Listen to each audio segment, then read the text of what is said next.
I'll teach them to blackmail me. How's that, Dennis? Leaving those jobs for somebody else to do? No, we'll do them the Menace way. Come on, Gnasher, let's get Dad's toolkit. We haven't much time before that film starts. The Beano's Dennis the Menace and Gnasher show. I could only find 7 episodes out of an alleged 100, and I am here today as a silly man to tell you all that this is the most accurate screen adaptation of Dennis the Menace, and it's not even close. Now look, I'm not arguing it is the best Dennis TV show, that's not what I'm saying. Though I think it could be in the running. What I am saying is taking Dennis from the comics and making that a TV show, well, this does it better than all the others. Better than the video and video stars, better than the 90s cartoon and the noughties cartoon, and I assume the CGI one. This show is Dennis the Menace, and I'm going to tell you why. Hi everybody, it's me, your old pal Ashley, once again talking about who else but Dennis the Menace, the good one. Some of you might be shocked and frankly a little frightened to learn that I'm Irish and from Paddyland, and here we only had 3 channels in the early 90s, and teletext of course. I love teletext, but that's not important. If we were lucky, we also got the old blighty TV channels as well, your BBCs, your ITVs and your Channel 4s. What we didn't get was something called the Children's Channel. This is where the Dennis Puppet Show aired in 1990 and 1991. The show was great, hilarious. Most good, audience, most good. It was the kind of thing young Ashley would have loved, and today we are going to talk about it. Starting with the man behind the magic, Mike Barfield. Who is Mike Barfield? I don't know, but according to several wikis, he had been the producer, writer, researcher, and co-presenter of Comic Cuts on the Children's Channel. When I hear Comic Cuts, I of course think of the classic British comic from the 1890s that was in fact the longest running comic in the world. Comic Cuts was all the rage when I was a lad and inspired other companies like DC Thompson, who would eventually take the record. Yes, I can tell you all about the Comic Cuts comic. The TV show, on the other hand, that Mike worked on, not so much. I have absolutely no clue. I assume it was related to comics, so Mikey had to be a fan. DC Thompson owned a stake in this children's channel and had wanted to make a Dennis the Menace show for a long time. Other wibbly wobbly business things and conglomerations and synergy and blah blah blah blah blah led to someone realizing Mike was the perfect choice to write a pilot. DC Thompson read it and loved it, and now we're sucking diesel. Mike Barfield had been a reader of the Beano in his childhood, the swingin' 60s baby, owning several annuals and a small collection of comics. Probably not as much as me, I bet. Haha, point 1 to Ashley.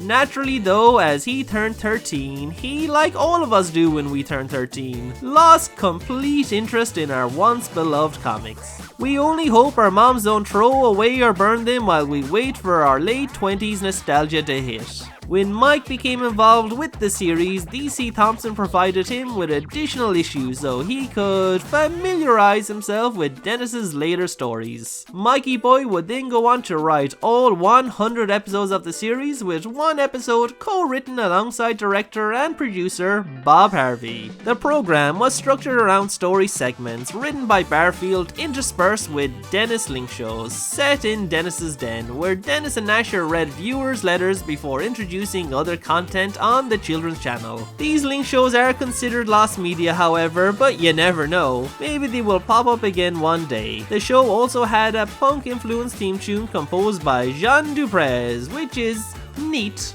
But let's get to the good stuff. Making a Menace Muppet. The show was made by Animates Production, a puppet company run by David Barclay. They produced 3-dimensional puppets for the show. The first season used just 3 characters, Dennis, Gnasher, and of course, Big Guns Walter, while all the other figures appeared only as illustrations or were heard off screen. The puppets would be shot against green screen and composited over hand-drawn backgrounds created using Paintbox by John Bonner and Bob Jobling. For the second series, additional puppets of Dennis' parents were introduced. The results were highly praised by the original comic creators, including the big fella David Sutherland. who described them as the most successful 3D interpretation of the characters in over 40 years. That's big praise from the big fella. Puppeteering duties were shared by David Barkley, Mike Quinn, Karen Prell, Christopher Leith, Jeff Felix, Ian Tregoning, and Gilly Robick. A great bunch of lads and ladettes. I hope they went on to work on more shows as they do an amazing job here. The puppets made for the show look amazing. Dennis in particular is just perfect. It's exactly how a 1990s Dennis should look, and I find it hilarious every time he says ha or bah. I think they literally took the dialogue straight from the comic page Word Balloons. The show's energy was just so infectious, but I have to say again, I can't get over it. They just did an amazing job of capturing that scary alley brute Dennis look from the comics and making it a puppet. It's so good. Even the mouth curl lines are like drawings. He is also strangely expressive, with them being able to swap and change his eyes and eyebrows. It really brings the character to life. In the show, Dennis is just always looking for ways to menace and to do things the Menace way, exactly like he would do every week in the Beano. Logan Murray voices all the characters and honestly nails them. Everyone. I love his Dennis in particular, just so full of energy and excitement. He makes everything sound fun. His Walter also deserves a special mention. It isn't a compromised Walter either. His characterization is straight out of the comic pages. Later shows always make Walter a kind of snob bully who usually gets what he has coming, but this puppet Walter is Big Guns Walter, the best kind of Walter. He gets bullied by Dennis, but usually gets the last laugh in the end on the Menace and his little dog too. Speaking of which, Gnasher is so much fun here. He doesn't quite have the classic Gnasher way of talking other cartoons always depict him with, but it's similar. He basically just talks and communicates like normal with Dennis all willy-nilly. He's always just sniggering and going yeah. It's really fun to listen to. Got any money on you, pal? No. Oh, me neither. Quick, let's go home and see what's in the piggy. Yeah. Right, there we go. Basically a yes dog to Dennis, just happy to go along with everything. He kinda reminds me of the Gremlins from those Gremlin movies, just so full of mischief and fun.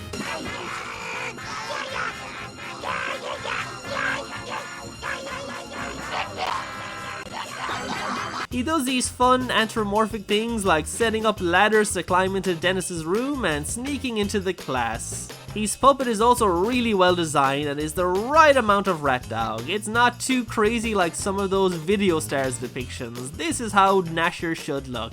Mom and Dad are nothing particularly special, just funny voices, which is all they really need to be. Unlike the earlier comics, Dad doesn't bait Dennis with a slipper. Instead, he and Mom always do the classic no pocket money punishment and then have Dennis do some sort of work or penance, just like in the comics. The one that stands out best is when he is forced to be the life model in his art class and feels humiliated. So many comics of Dennis would end with him in similar situations, humiliated and all his victims laughing at the Menace. A comic come to life. I feel the show took some cues from Round the Bend, but I also think they did some things more successfully in terms of trying to be a live action cartoon. Well, live action with puppets. While it's a shame there are only 5 puppets, you don't really notice as the energy is so high. There are little animated segments in the intro and outros which are also nice, and we see characters like Fufu. All the backgrounds as well are hand drawing and look like they came straight from the Beano. We often get hints and references to other characters as well, not in the show, like this portrait of Gnasher, and the Bash Street Kids also get plenty of shoutouts. My favorite is the art episode where he is told to paint something simple and, well, watch for yourself. There, finished. Best to start by painting something simple, pals. And nobody's simpler than Smithy from the Bash Street Kids. Dennis, what are you doing to that shed? Dad, come on, Gnasher, Scarper! couldn't make that joke today. The show would use classic comic text boxes as well and cut to onomatopoeia sound effects regularly. It would also do little lighting effects like putting characters into silhouettes. In the other cartoon adaptations of Dennis, they cut out some classic British humour things and tried to make the world, I don't know if grounded is the right word, but they really cut out some of the bizarre and surreal types of humour the comics would regularly do.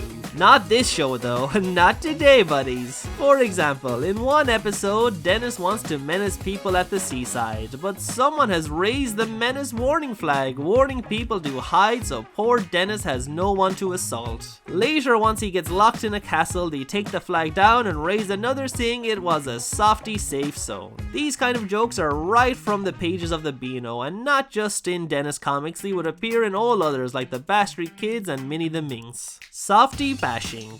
Walter is a full-on sweet innocent boy trying to live his best life. He likes who he is and isn't afraid to call Dennis the rotten boy he is, just as he would in the comics. Bah, I recognise that simper.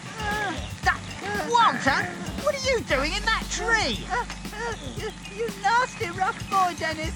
Dennis, on the other hand, is this insecure little toe rag, not confident enough in his own skin and is always out to prove he is tough and not a softie. There is a fun bit in one episode where Walter tricks him into thinking he is not cold on the beach, which shatters Dennis's confidence because he himself is cold and the softie isn't. How embarrassing, Dennis. See, the show understands the dynamic and gets that Dennis, while he is fun, is the villain of the story. In the comics, he would 9 times out of 10 be caught and punished, and the story would end with Walter the victor. The show follows suit and does a much better job than the Beano video, which tried to do something similar. What makes a menace story? In the comics, at least back in the day before the modern stuff, Dennis would typically have a few different story templates. I call these the 7 menaces. 7 scenarios that would come up again and again in different forms and combinations. Number 1. Sometimes he would just go around town and just mess with people for no reason until Dad found out and he was punished.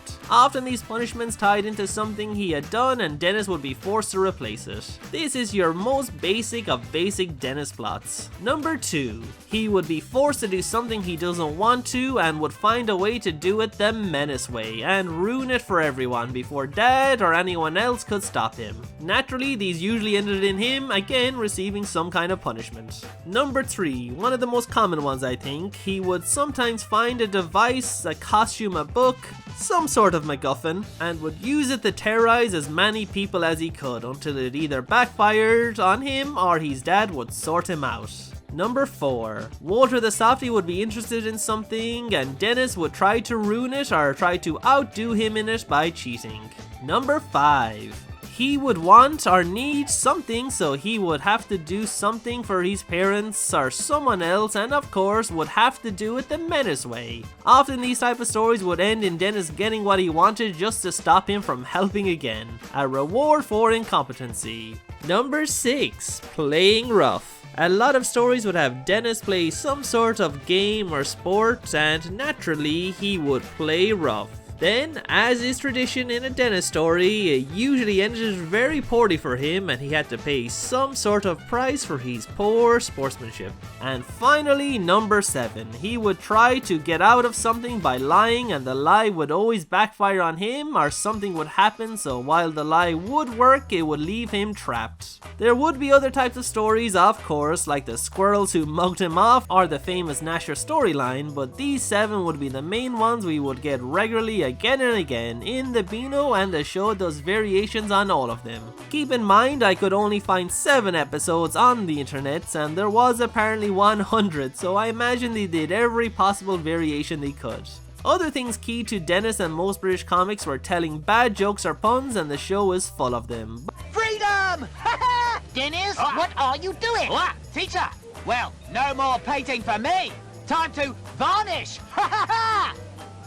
But with the energetic performance, you couldn't help but kind of like them. Dennis usually goes, or, and then laughs hysterically at his own wit, and that's a lot of fun. Speaking of fun, let's get to the episodes. Episode 1 is a strange one, and for some reason it's twice as long as the others. It falls into category 3, where he has something that inspires his menacing. We get this strange opening of a vampire Dennis bullying everyone, and Walter is freezing, but then it turns out this was Dennis reading a book about vampires. It's a little bit confusing, I won't lie. But inspired, he decides to menace everyone he can. Walter complains to Dennis's parents, and they all discover the book and read it themselves to help them find a way to get their own back on Dennis. This makes them brush their teeth, making them shine, and that hurts Dennis for some reason. It's already daytime and he's not a real vampire, but let's not question it. Complete nonsense but a lot of fun. A classic MacGuffin backfire on poor Dennis. Episode 2. Dennis has no money to watch a film, so he has to go to his parents. He becomes absolutely outraged to learn he has to do some chores for the money. He decides to fix all the problems, but he will do it the Menace way. He hangs the ducks his mom wants him to by throwing them at the wall like darts, and destroys a chair with Gnasher to fix the balance problem. But he is caught before he fixes the door and can't escape. Luckily for Dennis, his incompetency is rewarded and they give him the money just to get rid of him. Episode 3 I have already talked about, it's them at the beach. Other things that happen in this episode are Dennis and Gnasher tunneling to get to the top of a queue to watch a Punch and Judy show, but accidentally end up in the middle of the show, ruining it for everyone. Dennis apparently enjoys the Punch and Judy type shows, but in later comics we would see his insecurity in action. In his birthday issue, when he's watching it, Minnie the Minx tells him it's a bit soft, isn't it? So he has to ruin the show to show that he isn't soft for liking it. What a weak character Dennis is. It's why he feels small and acts out against perfect boys like Walter. It's his insecurity. Speaking of insecurity, back in this episode, Walter has also entered a sand building castle, so in complete jealousy, Dennis first tries to enter. But when he learns no menaces allowed, he decides to just ruin beautiful boy Walter's wonderful castle. A classic number 4 scenario in a typical Dennis story. Number 4 is the art class episode. This is where Gnasher sneaks into class to see Dennis and his terrible painting. Gnasher, being a real loyal mutt, destroys the still life to make it look more like Dennis's painting. That's a real loyal rat dog right there. Dennis gets punished though for this with detention, but he just ignores it and sneaks out the window. He does get caught and he doesn't care, he just keeps going. I hate Dennis. I hate him because I ain't him, because that's top tier cool stuff right there. I wouldn't have had the curlies to do that when I was in school. You can see why, let's be honest, soft boys like me as a child would gravitate to such a rebel. He's just so damn cool. Dennis hasn't escaped punishment, however, as the art teacher snitches to his dad and he has to paint when he gets home. From here we are in a classic number 2 situation, similar to the episode where he has to fix things. You can also add in a scenario 3 MacGuffin with the paint. Since he has to paint, he will do it the Menace way and runs amok. In the end though, paint is what undoes him as he sits on a bench with wet paint and gets stuck. The episode then ends, like we said earlier, in classic Dennis fashion, with him being forced to do something humiliating for his penance. Episode 5 is a scenario 1 situation. For no reason, he is just going about looking to bother and assault people, and in this case it's Walter. We do have a twist though, as unknown to Dennis, his parents keep sabotaging all his attempts to menace. They cut his catapult sling and he inexplicably doesn't notice it was them because he had pulled it back too far. His stink bombs also get bounced right back at him, and they also have sabotaged his suit bazooka so it blows up in his face and now he has to go take a bath. My favorite part is Mom and Dad's loud celebration of stopping their delinquent son. We did it! We actually stopped Dennis from menacing anyone! Won't have anyone complaining for once, except him, of course. Dad. Don't want Dennis to hear you. Yeah. He mustn't know that we sabotaged his menacing. Yes, you're right. Must be careful he doesn't find out. Come on, let's go and celebrate with a nice cup of tea. Yes. Imagine being two 30 or 40-year-old parents having to spend an entire day making sure your young brat son doesn't attack people in the town. You need to send this guy off to some military school or something. He needs some serious attention. Episode 6 is a classic number 7 scenario. Dennis wants to skip school so fakes being sick. He can't leave his bed, but it's better than being in school at least. But uh-oh, Gnasher had been menacing the postman, so he had never gotten a letter telling him there was actually no school today. He faked ill for nothing and now he's trapped in bed. That'll teach him to fib. Episode 7 sees Dennis out in the countryside looking to cause trouble, so it's a number 1 scenario. All the animals flee from him, so the only damage he can really do is knock down a scarecrow and run away. He bumps into poor Walter, who is camouflaged as a tree so he can watch nature with his binoculars. Of course, Dennis decides to bully Walter for no reason whatsoever and tell some terrible jokes to add insult to injury. Luckily, Dad has seen some of his bully boy behavior with Walter's binoculars. He had been informed Dennis was causing trouble in the countryside by the farmer. In the most Dennis ending possible, Walter and Dad laugh at Dennis, who is now being used as a scarecrow and, frankly, doing a terrific job, I might say, scaring away all the crows. I wouldn't be surprised if this story was taken directly from a comic. It's just so accurate to those stories of the time. Conclusion. There we are, a pitch perfect translation of comic to screen that was very fun and very watchable. The show was honestly really good, and I don't know why it wasn't rerun more. They had 100 episodes. Surely the children's channel could have sold the rights to air to other channels like Nickelodeon. Nickelodeon showed Banana Man, they could have aired this too. The Beano's Dennis the Menace and Gnasher show is a real hidden gem, and hopefully one day, somewhere, we get the other episodes. The linking segments probably won't be found, it's probably not possible, but you never know. It would be amazing to see them as well. Maybe some kids taped them back in the day. We can only hope. Toodles! Come on, Gnasher. Oh, I wouldn't go in there, Dennis. What's wrong, Softy? Are they primroses I might crush? Or this dormice? Now I see the problem. Thistles! Much too sharp for delicate softies. Ha! But no worry to tough menaces like me. Uh-oh. What's that rumbling noise? Ah! Muncie, I can't bear to watch. Hey, Marletta, we're Softy! Oh! Boy, I sure said a thing or two about a thing or two.